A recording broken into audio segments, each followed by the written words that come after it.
The Patriots are 8-2, Hardy, and they went to Tampa Bay where they were underdogs. And what happened? I'll tell you what happened is that the Buccaneers went out on the field, and as many teams do in the NFL, and as teams have done against the Patriots earlier this season, they marched down the field. He stands in, he looks down the middle, he throws it to the right, wide open, Ibuka, 10-5, and he leaps into the end zone. Touchdown, Tampa Bay.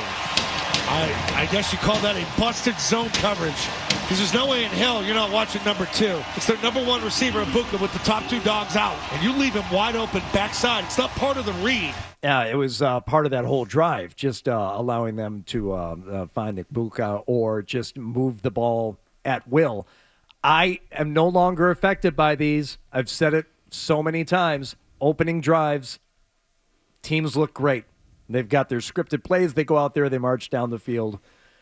It didn't bother me. Well, there keeps being this narrative that it's going to come back and bite them in the ass, but that's just not true. It's not going to, because it hasn't, and it doesn't matter quality of competition. You played a good team in bad conditions on the road, and they scored on their first possession, and it didn't matter. So you're really nitpicking at this point. I'm with you, Hardy. You're nitpicking. It's not ideal, certainly, and you don't want to get down a touchdown, and it's better not to be. But in terms of this is going to ruin everything, well, it's not, because it hasn't happened. And even if it happens once, as long as it's not in the playoffs, it's just one of the little things that go wrong, and it doesn't seem to matter. So I'm not overly concerned about the Patriots giving up first possession touchdowns. Right. Now, would they answer on their first possession? No. It would take a couple of possessions to answer, but they answered. Play fake to Henderson, steps up, lobs the throw to the right. It's caught and run by Kyle Williams. Peeling way to the 40. Come on, kid. 35-30, 25-20, speeding down the right sideline to the end zone. Touchdown, Patriots! You gotta be kidding me. I thought they're running out the corner. Kyle Williams, who's been on the side of a milk carton, was officially off of it. That's what I'm talking about. That's how you respond, Kyle Williams. Wow. Well, I wouldn't go crazy. All right, I mean, Kyle Williams is very fast. I was just going to ask two things. First of all, you get him in space. He's gone. He's faster than everybody else. And it was a good play design, et cetera, et cetera. People have been waiting for Kyle Williams to break out. Yeah. That was his only catch. Yeah, he was targeted twice. Does that qualify as a breakout game? No. Yes. Yes. Well, for him. He broke down the sideline. If you literally break out of coverage and then you break away. Is it enough for Mike Reese to win his bet with the midday show?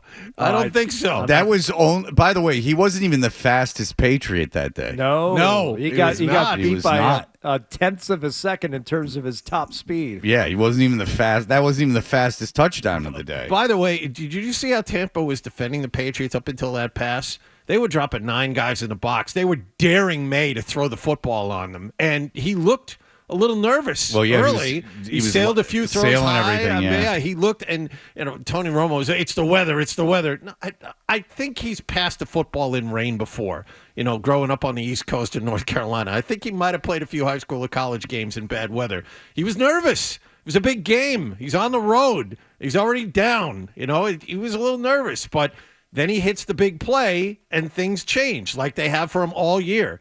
That's one thing this kid always does. He gets knocked down, he faces a big test, and he responds, and that pass was part of it. Good for him. All right, so that made it 7-7. Time for Mayfield to go to a certain receiver again because they weren't covering him too well before. Maybe we can get away with it again. Deep drop by Mayfield. Steps into a throw down the middle. Caught by Ibuka. Runs through the zone to the 25. Angling left to the 20. Dropped inside the number there by Carlton Davis. But another long strike to Mecca Ibuka. Zone again. And Baker's just licking his chops, knowing it off the play fake. Get my shoulder square, get it turned around. Stick it right to Ibuka, right in the middle. No one there. I don't know how you leave him alone in the middle of the field. Why didn't they go man the entire game? I mean, you have a guy that can stick with him for the entire game. Now, Ibuka did get the better of him a couple of times, but not too often. So why not just have Gonzalez shadow that guy all over the place? I didn't understand that. But, I mean, look, it's not like Tampa Bay lit them up after that first drive, so I'm wrong. All right, so let's get down to the end of the second quarter here. It's 10-7 Tampa Bay at this point. Pats go down the field. John, you've got the play-by-play in front of you there? I do. Okay. I do. So with time winding down, where are we at here on the clock in terms of distance to the goal Okay, line? Tampa calls their last time out with 1:44 to go. Patriots have the ball first and goal at the 1 after TreVeyon Henderson runs the ball 5 yards to get there. So it's 10-7. You can just punch the ball in for a touchdown, but then you have to kick the ball back to Tampa Bay. What Mike Vrabel decides to do, because Tampa Bay's out of timeouts, is that he has Drake May kneel on the football, basically. He fell down on the 1 yard line, no gain, in order to bleed the clock dry, so that theoretically when the Patriots score the touchdown, Tampa Bay won't have any time left because the Patriots get the ball at the beginning of the third quarter as well. So there's a minute 44 when Drake May essentially kneels on the ball. He takes 41 seconds off the clock, all the way down to 1:03. TreVeyon Henderson runs the ball up the middle, stuffed for no gain. So now it's third and goal. Patriots let the clock run all the way down to 19 seconds, and they call their first timeout. So now it's third and goal at the 1 with 19 seconds left. They give the ball to TreVeyon Henderson out of the shotgun, stuffed again. So now it's fourth and goal. Patriots let the clock run all the way down to 2 seconds. They call a second timeout. So now it's fourth and goal at the 1. Now, what do you do here, Fred? You're down 10-7 going into the locker room. All right. Well, you're on the 1. You got to go for it in today's NFL. And TreVeyon Henderson's been stuffed twice. So you got a mobile quarterback. You got some options. You don't go tush push. Certainly, they don't tush push. Even when they put the big defensive lineman in, they can't clear room for Henderson. So you go, you push your chips in the middle of the table, baby. I would have gone with the field goal because I am a Millie, and on the road you can't go for the field goal. I would go for the field goal. Anywhere you can in today's NFL. Fourth and 1, you got to go. Fourth and goal from the 1, you got to go. You're getting the ball to start the second half. That's why you don't go. That's why you don't kick the field goal. You double up, baby. Well, yeah, double up with scores. You don't have to double up with touchdowns. If you want to lose. Well, all right. Do I have Stephon Diggs available? Well, he's a huge target. Do I just say yes? You do have Stephon Diggs Well, available. then maybe I'll go for it. Motion by Diggs. Snap to May. Looks left. Throws it to the end zone for Diggs. Reaches up. Comes down with the catch. What a catch. Touchdown. Patriots. What a catch. Holy crap. What balls. What You go gun on confidence. the 1-inch line. Merited. Validated by Stephon Diggs from Drake May. The ball's thrown in the only spot it could be, and the catch is made the only way the catch can be made. It was a hell of a catch. Yes. That was as difficult to throw and as difficult to catch as you can make for that play. They did not make it easy on themselves, but they did score the touchdown. They go into the locker room up 14-10. Indeed. All right. So, coming back out of the locker room, starts second half. You want to do it here, Fred? You want to wait? You can do the run because there's enough in the second half. Yeah, there's enough going on here. All right, you're talking about the old Patriots and the old double score, not just field goal and a touchdown. How about a touchdown and then another one? Handoff with a run up the middle by Henderson. Breaks it to the 40, 35-30. A sprint to the 20. He's gaining ground to the 10, to the 5. He dives to the end zone. Outruns Winfield for touchdown. Patriots. Oh, man, shot out of a cannon. God darn, where's that speed been? You spring this backside. What a run by Henderson. I don't appreciate the language. Someone needs to talk to him. 7 straight games Oh, with boy. a score on the first drive of the second half. So what's for this that team. now? 7 straight games they've scored points on the first drive of the second half. And that is the longest rookie touchdown run since 1969 for the Patriots. What year? 1969. Hell yeah. Yeah. I bet you've gotten a few 19-year-olds in the 69. That's legal, baby. John always hasn't been 72. He's, there was a time where he was a teen. Was that a thing back when John was a teen? Well, no, yeah. You know what it was? It was the scare of the atomic bomb. Okay. And so people, as we've discussed, they would get into their bunkers. into their bomb shelters. Right. I learned that from Greece too. Let's do it for our country. Well, we've talked about the red, white, and the blue. and we've talked about Donald Fagan, and we've talked about a lot of stuff what it has to do with what was going on then. TreVeyon Henderson had scored his first touchdown to start the second half. Indeed, that made it 21-10. So Baker Mayfield goes back onto the field. He's like, hey, when I left the game, we were up 10-7. I know it was in the first half, but... Yeah, about 45 minutes ago. About 45 minutes ago. What the hell? Now we're down 21-10. So they wouldn't get it done right away. And as a matter of fact, Pats would go 3 and out on their next possession. But finally, Baker Mayfield would have a chance to answer a little bit in the third quarter. Mayfield takes the snap. He drops back. He shuffles back in the pocket. He moves up. He starts to roll to his right. Looks to the end zone. Throws on the go. Pass is caught in the back right corner of the end zone. Baker Mayfield keeping the play alive. Rolling right. And eventually connecting with Tez Johnson. That's a killer on 3rd and 10. No plays ever dead with him. Yes, that made it 21-16 because the 2-point conversion no good after that touchdown. Tried the old Philly special. Good for the Patriots for breaking that up. Yes, yeah, they sniffed that one out. Pats would go 7 plays on their next possession. Why didn't they throw it on the Philly special? Like, why didn't they throw the ball there? It didn't seem like Mayfield was covered. I don't know.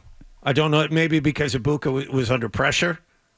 Yeah, but it's a 2-point conversion. You got to throw it up. Of course. Yeah, it's but not. He was under pressure, brought the ball down, panicked. What's going to go horribly wrong? Well, yeah, if they intercepted and take it 100 yards, it's 2 points. Yeah. But odds are they're not going to, and B, it's 2 points. Right. Yeah. So I would, at that point, I know you don't want to give up 2 points in that situation because then it puts you down 8. Down 8. Still a 1-score game. But it looked to me, and I haven't looked at it again. It looked to me like that you could have thrown it to Mayfield. He looked like he was kind of standing in the end zone. I could be wrong, but I was surprised that he didn't throw the football. But nonetheless, because I had seen it run to perfection, not the Philly special, nonetheless, but the half-pack pass in person in Cincinnati 3 weeks ago. So I'm used to it working. Nice. Bit of a punt fest after that, where both teams unable to move the ball much. A couple of 3 and outs thrown in there. Finally, the Pats. I tried to get that for charity. A punt fest. Not a lot of turnout. No. It was just a festival of amateur punters. Well, the Patriots would put together a drive, so to speak. It really was a huge reception from Mac Hollins. Drake is back. He launches along ball, firing down the right side. He's got an open man. Hollins makes the catch in stride at the 15. Tackled inside the 10. A perfect throw by Drake May under the red gloves of Mac Hollins. 1st and goal to go at the 8. Absolutely croaked again on the release this May, but he hangs in there. It throws a freaking dime to Matt Collins on the go route down the right boundary. Hey, Booty's out. No big deal. Next man up. It's Matt Collins. You're the deep guy. Yeah. MVP. Listen to the MVP chants. Yeah. Okay, yeah, they were deafening. But I will tell you that the biggest testament to the greatness of Drake May this season is that Mac Hollins is playing this way. Because it's not next man up. Booty's fast and gifted. Hollins is huge but slow. Yeah. And just the idea that Hollins is this involved in the offense is really a testament to Drake May. He's got pretty good. He's got pretty good hands. He's got good hands. I didn't say he didn't have good hands. I said that he's just huge and slow. That he's not a game-breaking wide receiver. Well, I'm giving him a little compliment to balance out your horrifically hurtful statements. Yeah, at no point did I say he couldn't catch the football. I just said that so you have to, for me to compliment Drake May, you have to lessen the compliment to Drake May. I understand. Yeah. He's glue for hands, and May just has to throw it up to him. Like Buddy He's a Farnham. modern-day Calvin Johnson. He's a modern-day Buddy Farnham. Very soft hands. A little different. Yeah, he is a little different. But Mac Hollins, any game Mac Hollins has over 100 yards receiving is a game that you're like, oh, wow, this is a pretty good quarterback. Because, I mean, again, the receiving talent on the field yesterday for the Patriots was not good. And, other than Diggs, and Diggs is, who knew Diggs was going to be this good? So it is really a compliment to May. And May does get just destroyed. Yeah, did you see the plays he had to throw to Hollins out of a sack earlier in that game, and then there was one where he was about to get drilled. He found Pop Douglas for a first down, and those are the plays you look at and go, "Oh my God, how did he make that play?" But again, he winds up on his back. He's getting beat up pretty good, but he keeps getting up and producing. It's amazing. Yeah, I mean, it doesn't seem to faze him, and that's one of the great things of a quarterback. I mean, you saw it with Herbert does the same thing. You saw it with Herbert. He just to sit there and know you're going to take punishment and still be able to effectively throw the ball is half the battle. So you're down there on the goal line now. You got 5.5 minutes left. It's 3rd and 2. You're third and goal. Yeah, you're right there. You're up 5. Just don't do anything crazy here. You might get away with just a field goal, but that would put you up 8 with about 5 minutes left in the game. But instead, Drake takes the snap. He's looking left. He's going to now drift to his right. Pulls up. He rolls further right. He throws the ball toward the corner of the end zone, and the pass is intercepted. Intercepted in the end zone right side. Touchback to Tampa Bay. Greedy. Tyke Smith. You killed yourself on these 3 calls down there. God dang it. Wow. As good as he's been on this drive, worst throw of the game comes right there. It's been so good. Yeah, he threw it into double coverage. They were saying MVP like 3 plays beforehand. No, it was a bad throw. He never should have thrown the ball. He should have eaten the ball and taken the 3 points. Did you hear Zoe? Oh, yeah. Like, see that one coming like 3 seconds before it happened? Formation, toss left. Henderson has it. TreVeyon gets outside. Oh, sorry. Hold on a second. No, what he did, because May was going to get hit. He saw the pressure. And that's why he said, oh, no? Yeah. Drake takes the snap. He's looking left. He's going to now drift to his right. Pulls up. He rolls further right. Yeah, he didn't know he was going to throw the ball at that point. Yeah, it was a little too early to call that interception when he started moving. I mean, he's Kreskin if he knew before he threw the ball that there was going to be some kind of interception. That he wasn't going to throw it out the back of the end zone? Yeah, I don't think he knew that. Scott knows a lot. I'm not positive he knew that. All right. So then he throws that interception, and you go, all right, here you go. Baker Mayfield, he's the comeback kid.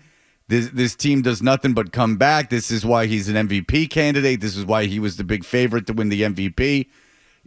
Baker Mayfield's got the ball in his hands. It seems at this point, oh no, this was the mistake that's going to kill us.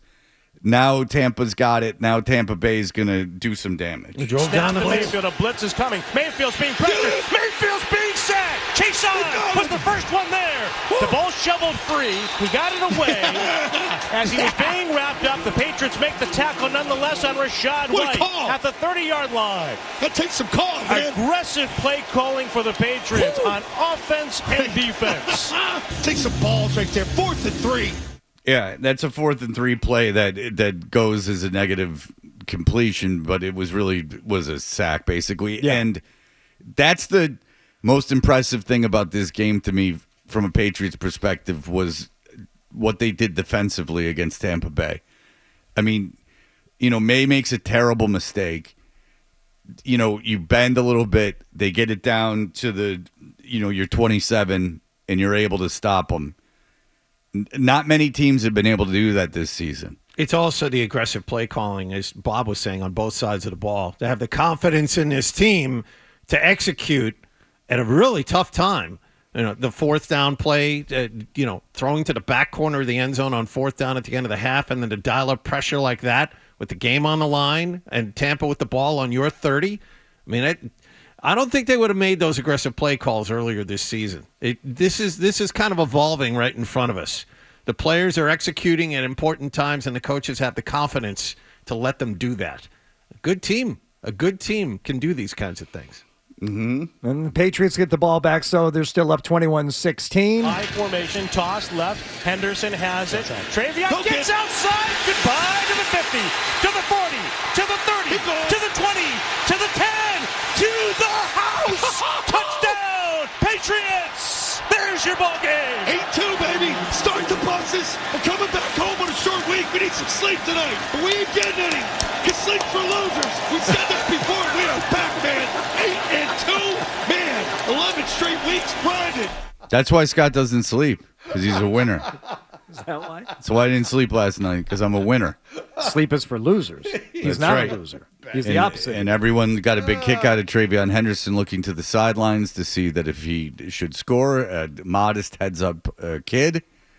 And, that's going to happen. You got to, if you can get past that first wave, you're going to score on that, especially if you're as fast as TreVeyon Henderson. That's just, you're selling out to stop them. And then you're ballsy to go around the end because, then bad things can happen, but once you get past that point of attack, you're gone. Now, this is the debate. Should he have scored? Oh, yeah, I don't have any problem with him scoring. No, no, you score there. Neither do I. You know who does? The wall man. If he had gone down, it would have been 1:31 left. Tampa would have only had 2 timeouts. You could have killed the remainder of the clock, and you would have won the game. Well, you won the game. And they won the game scored. anyway. But it became... You saw Drake May waving frantically for Henderson to go down while he was running. He looked at the sidelines, and they pointed to the end zone and told him to go in. Sure. And Tampa Bay scored a touchdown, and a lot of good it did them. And even if they would have recovered the onside kick, I mean, I wouldn't be overly concerned. I mean, they still have to score a touchdown. I mean, if you want to debate if he should have scored or not after they won, then very good. Yeah, had they recovered the onside kick, they would have had over 30 seconds left. They could have run several plays and had a chance to win the game, presumably either 29 or 30-28. The much more divisive thing was having May eat clock down at the goal line at the end of the first half. That is the big. That could have turned out to be terrible. The scoring the touchdown, I mean. No, it's just a discussion point. No, the thing at the end of the first half was much more controversial. No, that's way more controversial. Yes. It's just conceding, especially when you get stuffed 2 plays in a row. I mean, and then you need Diggs to make like a heroic play to score that touchdown. That's one where you go, oh boy. For all the latest from the Sports Hub, download the app at 985thesportshub.com.